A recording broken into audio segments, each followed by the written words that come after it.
sustainable, just, and healthy transportation. My name is Rita Koutsodimos, and I'll be your facilitator today. I'll start by acknowledging that it's my honor and privilege to join from the traditional unceded territories of the Squamish and Chatlich, where I have the privilege to live and work. It's a beautiful country, and it's incredible to be in an area where you can see the traditions carrying on that have been here since time immemorial. So to start off this session, I've been asked to provide an overview of the issue, and I've got a couple examples that I hope will spark some sharing in terms of your critical thoughts on some of the complexities of what is a healthy transportation system. So I'll start by sharing my screen and my presentation here. Hopefully this works. Okay, now this is view slideshow from beginning, current slide. Okay, there we go. So I just wanted to start us off with a bit of an overview, and I wanted us to talk a little bit. I'm hoping that we'll have a little discussion on some of the complexities, because it's very simple to think about just, sustainable, and healthy transportation as transit and bikes, but the truth is when you get down at the community level, it's a lot more complex than that. So I'll just tell you, my organization, the BC Alliance for Healthy Living, has been engaged in public policy work to advance healthy transportation system for a number of years now. And we really see this as cutting across a number of health areas, health equity, social determinants of health. And one of the campaigns that we've led over the last couple of years is called Communities on the Move.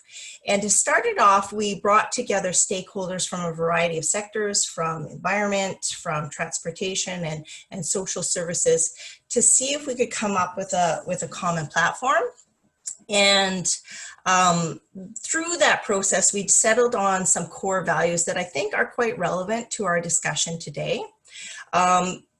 So the ideas here, the key values you'll see along the left-hand side there. It's mobility and safety for all, healthy communities, clean air and environment, consideration of diverse community needs, and savings and economic opportunity. So many of those concepts we've already touched on in terms of healthy communities and the environmental aspects.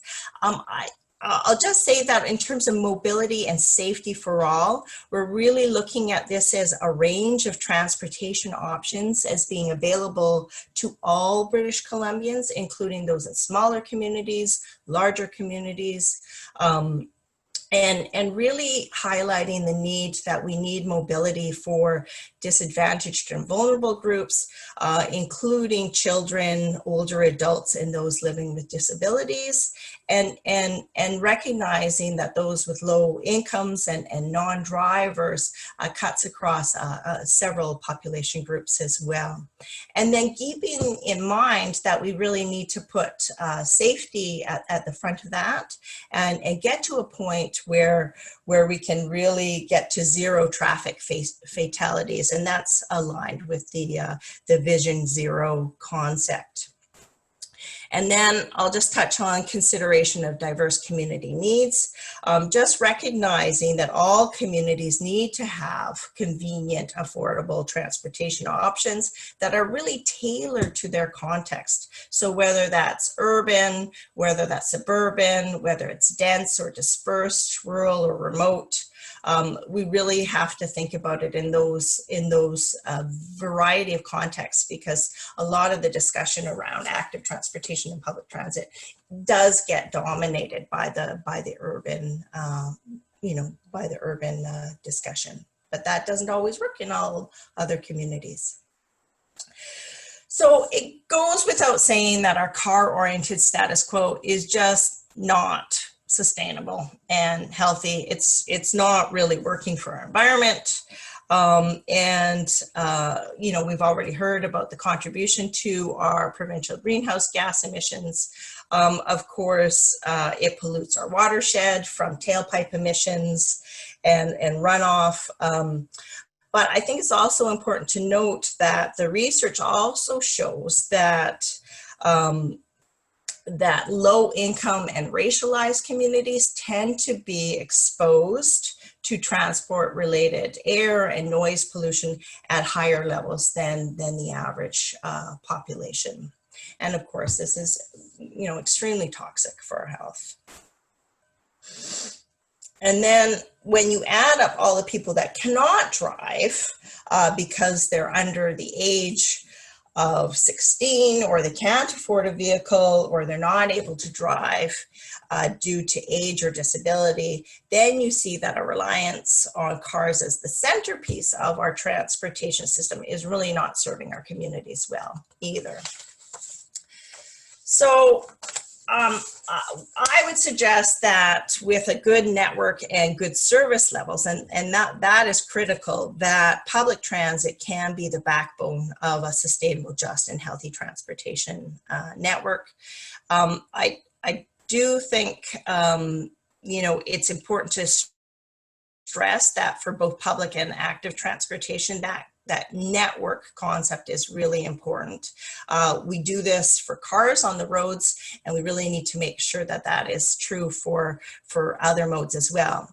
And beyond, you know, outside of the urban center, we also need to think about the way smaller communities are connected with regional communities. So we need to think about creating networks at the local level that then tie into larger regional centers as well. And, you know, again, public transit does tend to serve lower income communities, racialized communities.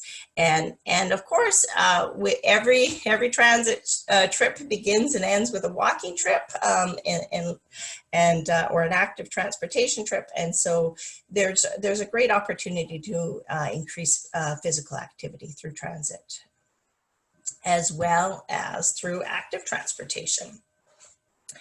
And of course, again, I'll just gloss over this because I want to spend a little bit more time on some of the complex issues. Many of you will know the importance of good community design when it comes to building active transportation into daily active living. These photos highlight some of the important features that we know that contribute to healthier built environments. We see the importance of creating attractive places with aesthetics that invite people to walk, that make people want to walk. And of the importance of creating protected spaces or refuge areas from traffic, as the photo below shows, and we see with the bike rider there. And those are just really critical in terms of achieving those the Vision Zero, the road safety, but also in terms of enticing people and making people feel comfortable using those modes. So that picture on the left hand there, we see multiple things happening there. We see the importance of street furniture. Things like benches and washrooms can really make a huge difference when you're talking about a trip for an older adult or for younger. So it's a really important element in terms of an age-friendly community. And of course, having end of trip facilities. We see the young girl there locking up her bike, and you know, those are all the pieces that play into creating an age-friendly, walkable, bikeable community. But I wanted to talk about some of the complexities in this. I've chosen two photos here to really look at some of the, carrying on the discussion around active transportation. So if we look at that picture on the left, we see what's called the Pedestrian Scramble. This is kind of a cool concept that a lot of planners are really jazzed about because they prioritize pedestrians. They allow pedestrians to have the priority in terms of which way they want to cross. And so, you know, a lot of planners just think that these are great. But if you talk to advocates for people with disabilities, you'll learn that they don't work for everyone. And this type of design can be extremely disorienting and confusing for people with visual impairment and people with developmental disabilities. On the right-hand side, again, we see a very attractive and inviting street that's got some lovely planters and some, you know, you can see the texture that marks the road from the sidewalk, which is great for people with visual disabilities. We see some attractive paving stones. But if you break this down, you also see that that planter is creating a visibility block for that person in that wheelchair. That would also be a visual block for a child of a similar height. And what we know is from our friends in the disability community, those kinds of paving stones and those kinds of bumps, while they work for people with visual disabilities, they can be extremely jarring on the backs of people in wheelchairs. So I think that the important lesson here is that we really need to have all members of our communities involved when we're making decisions around community design. And you know, we know that the planners that design our communities, I mean, they're, you know, I know a lot of them and they're great people. They have the best of intentions. They do tend to be middle class, professional, able-bodied, and largely men.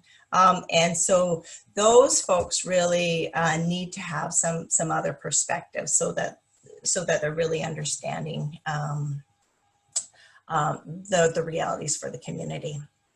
Another complex issue is around funding decisions. So who gets to decide how much gets spent on what?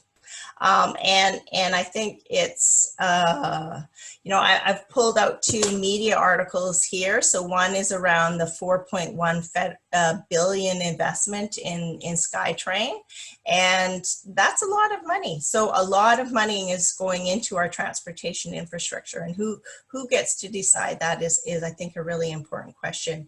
Now, in Vancouver, you know, we don't have the same situation as in other places, but, you know, certainly a lot of communities will question why huge amounts of money will be spent serving suburban commuters, pardon me, while inner city, largely racialized bus riders get left with poor service. And then I think the you know, again, the issue of fares. So who is paying for what? What is the expectation about recouping costs, and what is the right balance between enough money at the fare box to ensure a high enough level of service compared to you know, thinking about the people that rely on transit who may be lower income. So before the pandemic, there was a huge campaign to try and get free fares for children, and of course we saw that free fare cover us through the pandemic. But, you know, what are we going to do about transit ridership going forward? Oops, sorry, that's my dog. Oh, good old Zoom, hey? And then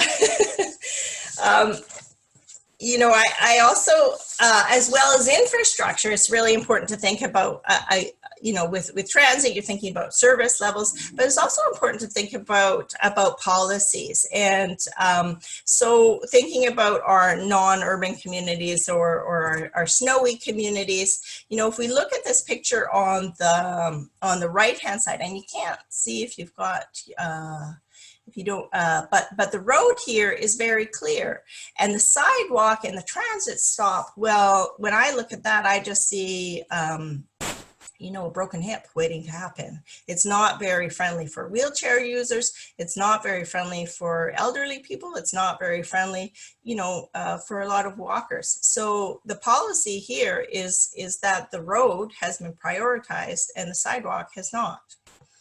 On the left-hand side, we see an article there from the Sunshine Coast in terms of ferry transportation. Now, you know, this isn't in the headline, but this was last weekend. 25 of those pedestrians, those walk-ons, got onto the ferry, and the rest were left behind. So this is BC Ferry's COVID safety policy. They're now allowing 100% vehicles and people to stay in their vehicle, but those people who have chosen or who have no choice in terms of walking or taking transit are left out waiting. So finally, I wanted to end with something that I think is a really cool example of how active transportation can address multiple issues. So if we look at you know, what's called the Highway of Tears in northern BC, it's a highway that goes from Prince Rupert to Prince George. And, you know, this has been a place where women have gone, Indigenous women have gone missing. And then Greyhound pulled out. And so obviously the murdered and missing women is highly complex from multiple factors. But they recognized that transportation played a role in this, that these women were hitchhiking and were vulnerable. Pardon me. So the solution, you know, there's two great services that have been put in place here. BC Northern Connections through Northern Health has a health bus that provides fairly low fares and is wheelchair friendly, and it's for people who are accessing health services in Prince George or in regional centers. And then it also has that accessibility piece for people who require a lift. And then BC Bus North also came in, and that's a shared partnership between the feds and the province to fill that void when Greyhound departed. So I just wanted to frame up some of the complexities because it's not just about buses and bikes, but that's enough from me. So I'd like to, I mean, I guess before we go into our discussion, I guess I'll start and see if there's any questions. Otherwise, we'll just move right into the conversation.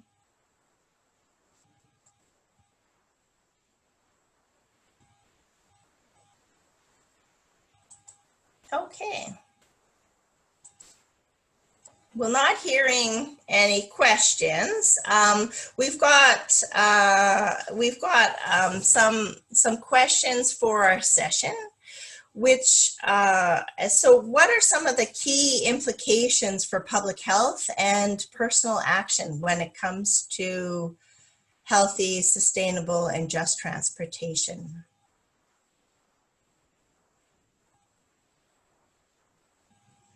Okay, if no one starts, I'm gonna choose someone. I'm just sharing my screen so people can see the notes. Can you see them, everyone? Okay, awesome. So I can take a stab at starting if you want. Sure, Samantha, that'd be great. So thank you for that wonderful talk. This is an area that I've spent quite a bit of time reading into, both because I'm quite an avid cyclist, but also as an epidemiologist, a lot of my work has focused on motor vehicle collision injuries, and we just released a report in the Yukon on a public health perspective on road safety. As well as a comprehensive review of the health and social system that incorporated some of the aspects of transportation and how it's related to health.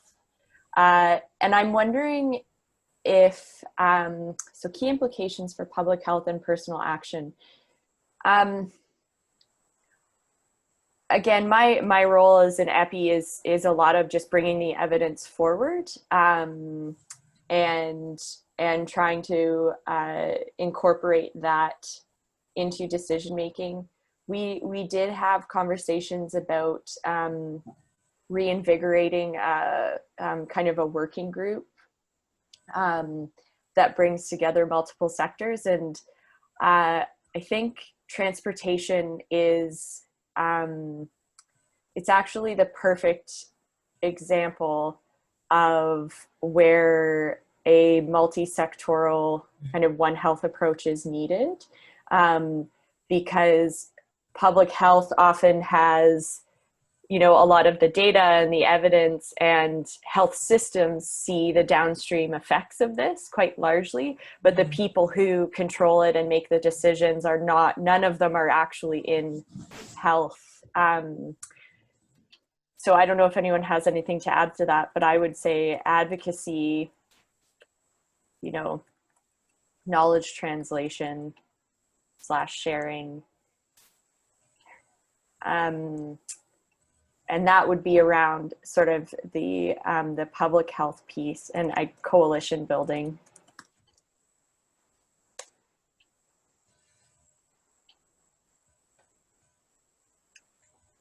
Yeah, and I would really agree with you, and that's where we've seen our role at the Alliance for Healthy Living is really raising the profile, the connection around, and you know, our advocacy has largely been with the Ministry of Transportation and Infrastructure on these issues, because we realize it's a health issue, but Ministry of Transportation is really controlling all of the decision making around this,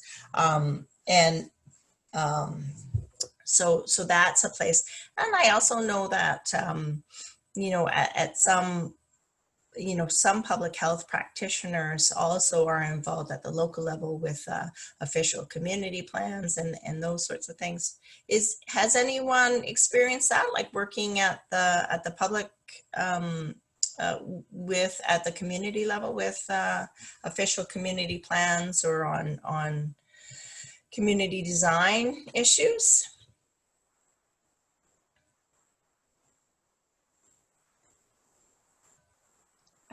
Hi, Rita. It's Emily. I'm your neighbor.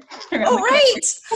I thought you were my neighbor, but then I was a little bit shy to say, because I wasn't 100%. That's great. Yeah. So I'm a public health nurse in Gibsons.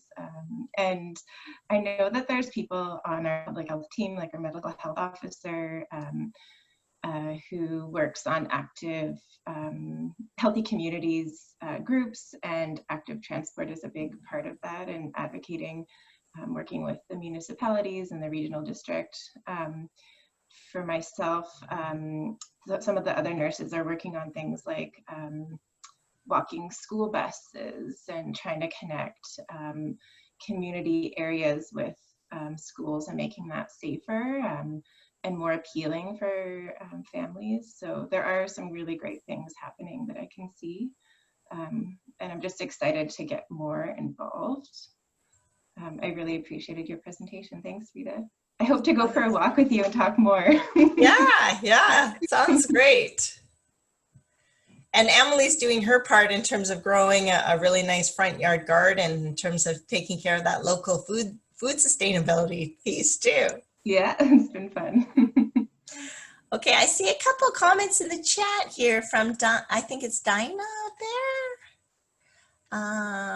This is an area I know little about and not considered issues like the type of sidewalk paving and decor impacting safety and accessibility. It would be interesting to know how things like this are addressed. Also, where are some key issues in terms of whether or not public transport is being considered for full public funding versus personal individual fees. It sounded like you had said that the newer transit system was not being brought into neighborhoods of greatest need, disparity. Did I understand that correctly? Well, I was, in terms of that, I was just raising an area of complexity, and I wouldn't, I wouldn't say that explicitly around because, in the Lower Mainland, we do see a fair, it really depends on where the line goes through. So in Surrey, we do know that we do have some racialized and lower income populations. We know that that's a place where a lot of newcomers tend to settle. And it's certainly an area where we've got lots of children. But it really depends on how that system is being designed. And my point is really is who's at the table, who's helping to inform those decisions. I will give a kind of an interesting example. In Washington State, they were going to put in an active transportation corridor in one neighborhood, and then when public health got involved and there was some community consultation and there was a health equity lens put on that, they realized by simply shifting that corridor over a couple blocks that they would actually help to serve a community where the car ownership was much lower, there were higher rates of poverty.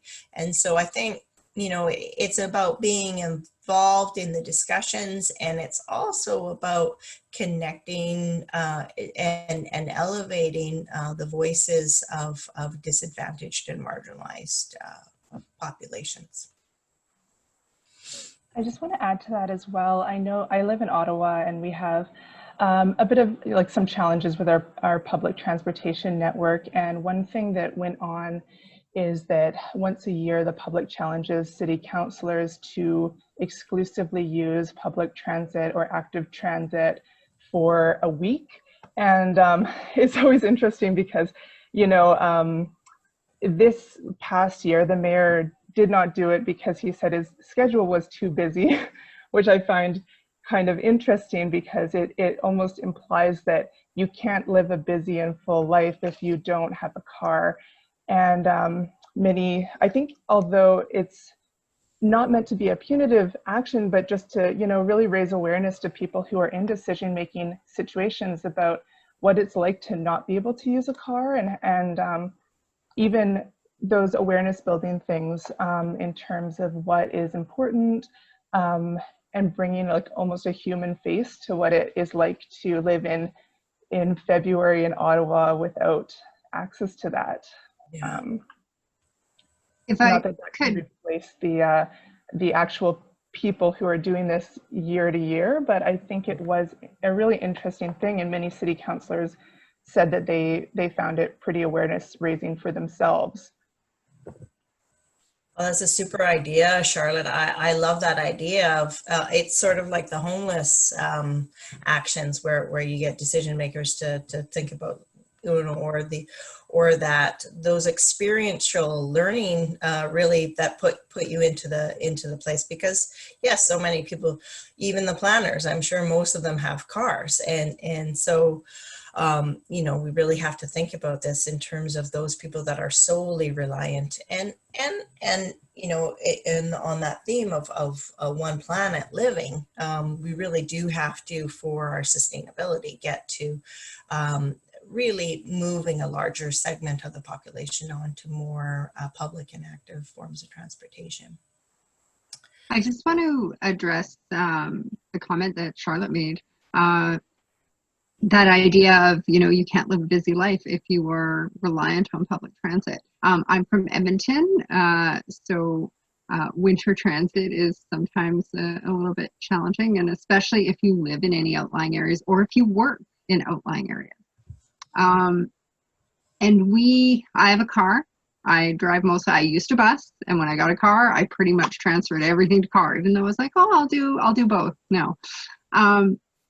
And very quickly we realized when, in terms of our daughter and our kids, when we had several, the things we want to do with our kids are almost entirely reliant on cars. If we want to put them into summer camps, we have to drive all over the city for that.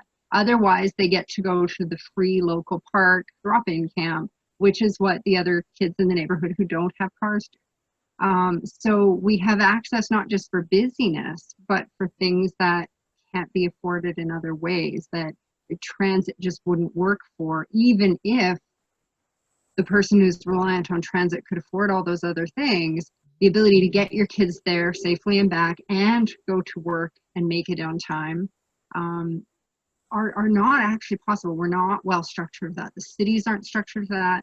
And like you say, the people making those decisions around structure themselves are driving. And the other thing that I noticed, because a friend of mine has been reliant on busing and transit for years, he would love to be more involved in like social action and political action, but because he relies on about an hour and a half bus back and forth to work, that's 3 hours of his day. He's like, I don't have time. I'm exhausted by the time I get home, and I would like to do those things, but I don't have time to be involved in those other things. So even the ability to be part of the voices that are making the change is often reliant on having access to those things in ways that we just don't have. Yeah. I'd add to that also And as well as housing. Sorry. I'll add to that also housing. Having lived for many years without a car due to a medical condition, being able to live in cheaper areas in the suburbs is not available to people that don't have access to a car. Because obviously you need to be around where the transit is, and those areas are usually more expensive. So it really impacts like many, many different parts of life and what we see as social determinants of health. Absolutely. And think about too the losses that we're getting in terms of that active participation and in our society and the importance of those social connections as well, which we know is another major impact on health, right? So there's, you know, there's another stream as well. I'm wondering if we can hear from someone else. Peter, Patricia, Jorgen? Well, actually, I wanted to add two things. The first one too is like, I think sometimes it's about integrating transportation design and decisions with also zoning and planning and that kind of thing, so that you don't have suburbs that are spread way out, because you just can't build a transportation network to serve such a small population, or like people spread over such a wide area. Yeah. So it's kind of like you're talking in Edmonton, and I think I've been to Edmonton, and it's sort of a bunch of suburbs all around a city core, and it's like, how do you, if that circle keeps expanding outward like that, it becomes more and more hard to service the people at the ends of it. And so I think, yeah, those decisions have to be integrated together, like the housing and the zoning and the transportation. But then to the other point that someone was making about being able to get to things, like I live in Vancouver, and we have a great public transit for the city of Vancouver. I find it gets me almost everywhere I need to go, except if I want to go on a hike or I want to enjoy kind of the outdoors and stuff. Like I can't really, it's really hard to get to those kind of things. And so it's like certain people with cars have access to all that, but people that don't, it's hard to get there. But I do wonder if there's also public transit, but then I wonder if there's car sharing programs and things, like if there's ways to like utilize that kind of technology or those sort of resources to connect people to places that it wouldn't make sense to set public transit up for, but there's sort of these other programs and stuff. Though I find public or car sharing can be quite expensive, so I don't know if there's a way to like look at innovative ideas to use those sort of tools and stuff. Yeah, and I would agree. I mean, car sharing is part of the spectrum, but it really doesn't work for people that are not able to drive. Absolutely. And I like your comment, Jorgen, about that idea of the zoning and planning for the city has to be really integrated, because certainly we see here, and it's something that's commented on often, is that insistence on spreading out and that encouraging everyone to have like their own single standing home, and not really encouraging those ideas of infill growth and like there's so much fighting against infill even as an idea. But if we don't bring those concepts together, I think trying to address transportation, at least for a city like ours, is very challenging. And even we have like a really nice, what do they call it? A cooperative community where there's co-op homes scattered through the city. They're putting in new busing and transit routes, and they actually ran it right through the property of one. So that one is actually considering they're going to have to like close down and shut down this co-op housing that largely uses transit because the transit went through their property and is destroying the building. And it was not well thought out.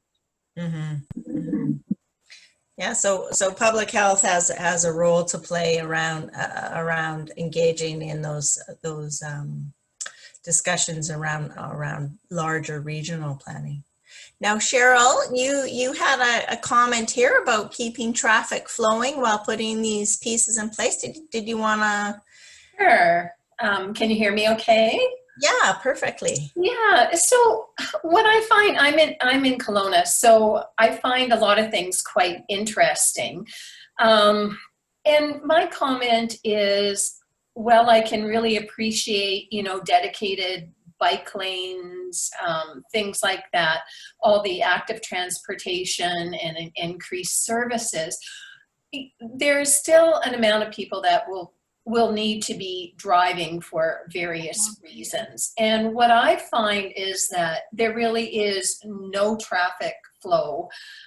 Sometimes the streets become so narrow with bike paths, like even if something happened in your car, you wouldn't be able to pull over or move over. A bus wouldn't, if it broke down in the middle of the lane, there's nowhere for it to go.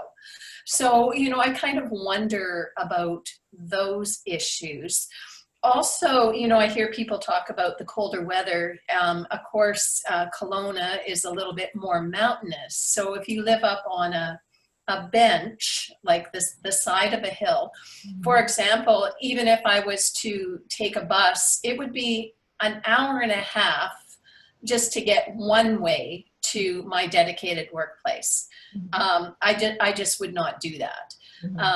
On an e-bike, again, I probably wouldn't be also doing that even if I had an e-bike, and again, weather dependent and all that kind of stuff. So I love the ideas that I'm hearing, but I think still there needs to be a balance between the talk around active transportation, but also how do we keep the movement of vehicles, hopefully less vehicles, but they still need to be moving. Oh, absolutely. Yeah. And we're nowhere near that. You don't have to worry about losing road space yet, Cheryl. It's here to stay for a while. Yes. I think it's important though to as public health actors to be informed by the health to move towards a healthier transportation system, and we've got some really good evidence about how that can be done, who it works for, who it works against, and I think that this is something that I don't think we have to worry about losing our roads or our car system, and in many cases a car is necessary. I drive a car probably way too much, but so that's not what I'm suggesting. I'm suggesting that we need to work towards shifting more and making those forms of transportation more affordable, more accessible, more convenient, more enjoyable, and then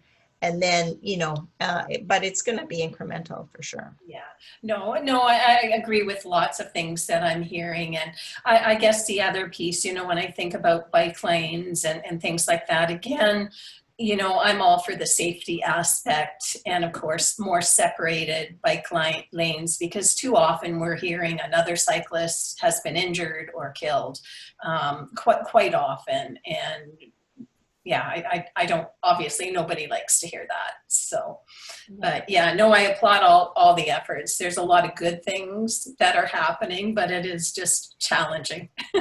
Yeah, it's tricky. I mean, I kind of take inspiration from the city of Vancouver, and I hate to be urban focused. There's lots of great things happening in small towns, including Kelowna, which has done a lot of work on your active transportation infrastructure. And I know you've got some really dedicated planners there. But I'll just remark on Vancouver because they had set out a plan where they wanted to have at least 50% of people moving by transit, by walking or by bike by the year 2030 or something like that. Well, they've achieved that target. So they set out that plan, they built the infrastructure, and they've achieved it. And so I think, you know, it really demonstrates, and we see that in other jurisdictions too, where it just has to be part of the way that you plan.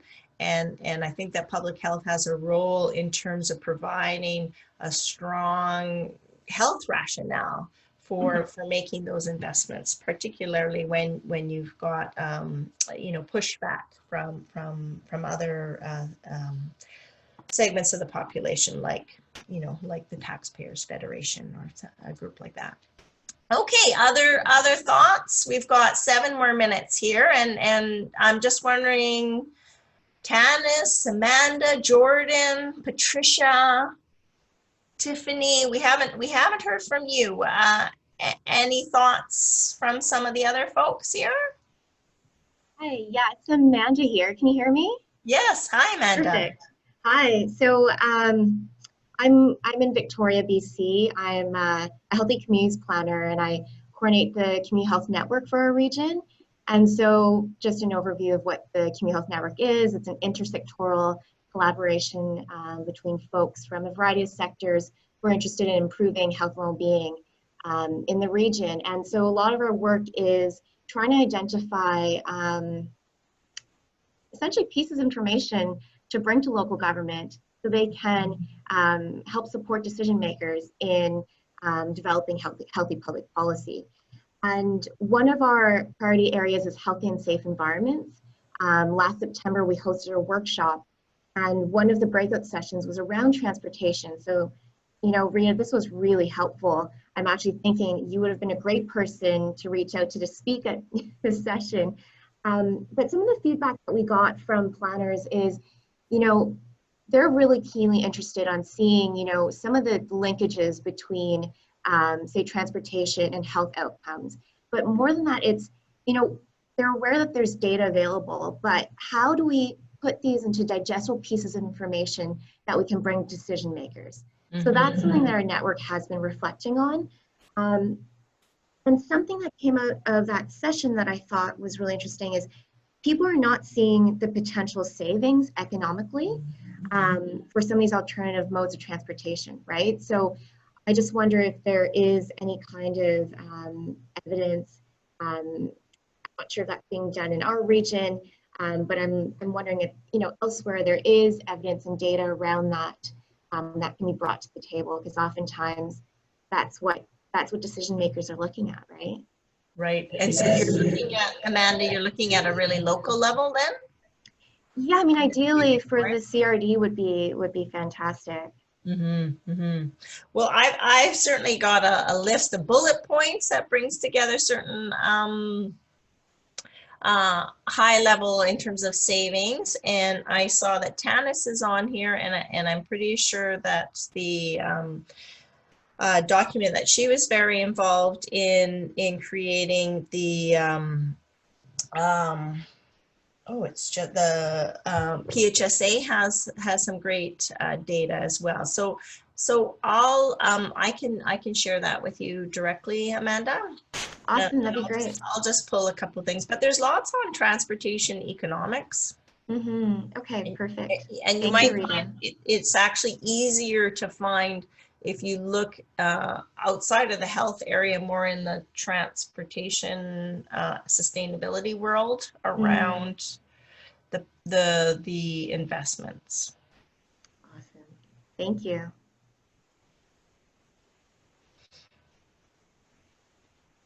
Oh, Tanis, you can't get your audio to work. That's too bad.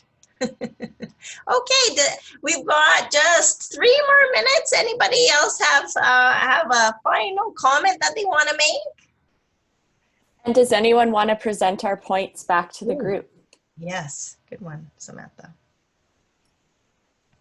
It's Cheryl. I was just going to comment on one of the comments in the chat about the, basically drive your car, park and ride. I've actually done that. So instead of like an hour and a half, it's a 20-minute bus ride. And that worked pretty well. Yeah, it's great. Yeah, it's about changing on the personal level. It's about changing habits. But I think it's more than just the individual level. We really have to look at this from a community level so that we are making that healthy choice, the easier choice. So who wants to present our points?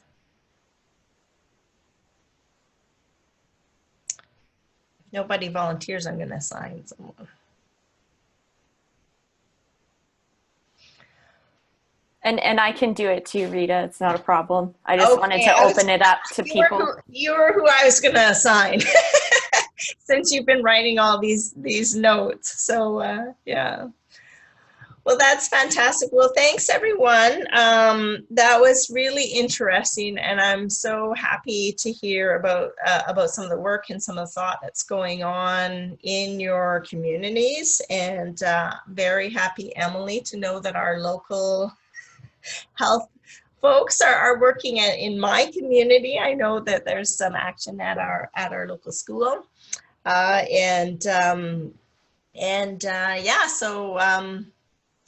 yeah, thanks for joining us, and enjoy the rest of your day. Oh, look at us, we're early, hey?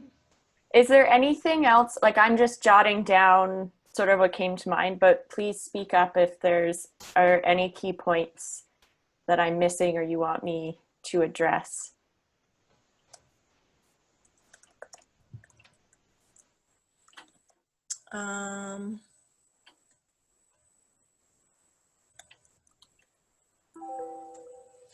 There was something about, there's quite a bit about planning and design, zoning, preventing sprawl, advocacy, knowledge mobilization, including cost. That also came up. So including like the cost of public transit, like fares and things like that? I think it was more around what are the cost savings opportunities in terms of healthcare costs and, right. The savings associated with active living from accident reductions. So I think, and I agree that those are really important cost pieces to bring forward when we're trying to get our local councils or just the public in general to engage with the discussion. We also have to talk about how we put that into more immediate cost presentations for them, because I find a lot of people aren't as concerned about whether it's going to save costs to the system 5 to 10 years down the road. They want to know what it's going to save them this year in taxes. Yeah. We're about to get booted out. Yeah. But thank you. I know, I'm seeing that countdown going. Okay, well, thanks again, everyone. Thank you.